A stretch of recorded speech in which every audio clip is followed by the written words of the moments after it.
Sejarah Kota Tua Jakarta adalah perjalanan panjang yang mencerminkan perkembangan kawasan ini dari sebuah pelabuhan kecil menjadi pusat perdagangan global dan administrasi kolonial. Berikut adalah gambaran detail tentang sejarah Kota Tua Jakarta, dari Sunda Kelapa hingga Batavia. 1. Sunda Kelapa, awal mula, abad ke-12 hingga awal abad ke-16. Sunda Kelapa adalah nama awal dari pelabuhan yang terletak di muara Sungai Ciliwung. Pelabuhan ini dikuasai oleh Kerajaan Sunda, yang berpusat di Pakuan Pajajaran, sekarang Bogor. Pelabuhan Sunda Kelapa adalah pusat perdagangan penting yang ramai dengan pedagang dari berbagai negara seperti India, Tiongkok, dan Arab. Komoditas utama yang diperdagangkan adalah rempah-rempah, terutama lada, serta kayu cendana, emas, dan hasil bumi lainnya.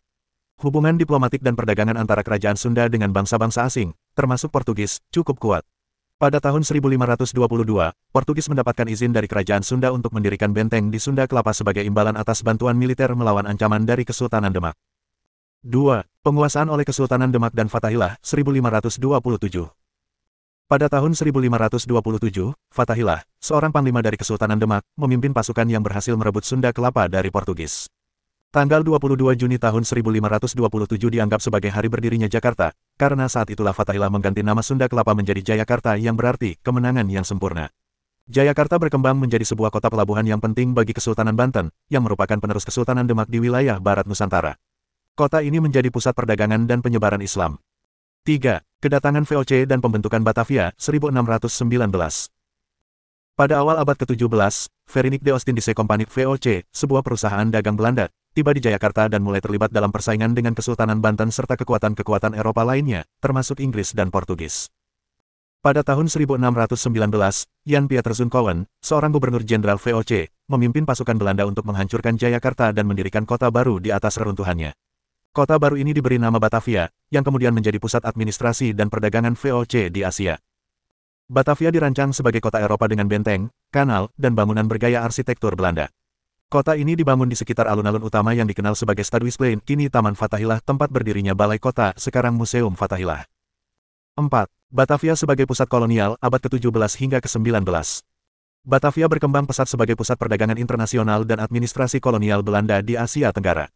VOC mengendalikan perdagangan rempah-rempah dan komoditas lainnya, menjadikan Batavia salah satu kota terkaya di Asia pada saat itu. Namun, Batavia juga dikenal sebagai kuburan orang Eropa, karena tingginya tingkat kematian di antara penduduk akibat penyakit tropis seperti malaria dan kolera. Untuk mengatasi masalah ini, banyak penduduk Eropa akhirnya pindah ke daerah yang lebih tinggi dan lebih sehat di selatan kota, seperti Weltervreden, sekarang Menteng. Batavia juga menjadi kota multikultural dengan penduduk dari berbagai latar belakang, termasuk Tionghoa, India, Arab, dan etnis pribumi.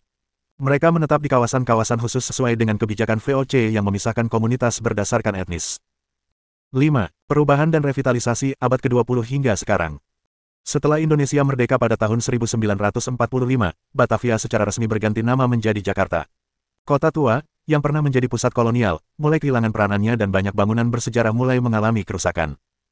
Pada akhir abad ke-20, kesadaran akan pentingnya pelestarian warisan budaya mulai tumbuh. Pemerintah Indonesia dan berbagai organisasi budaya mulai melakukan upaya revitalisasi kawasan Kota Tua Jakarta. Kini, Kota Tua Jakarta menjadi salah satu destinasi wisata utama di Jakarta, menampilkan berbagai bangunan bersejarah seperti Museum Fatahillah, Toko Merah, Gereja Sion, dan berbagai museum lainnya.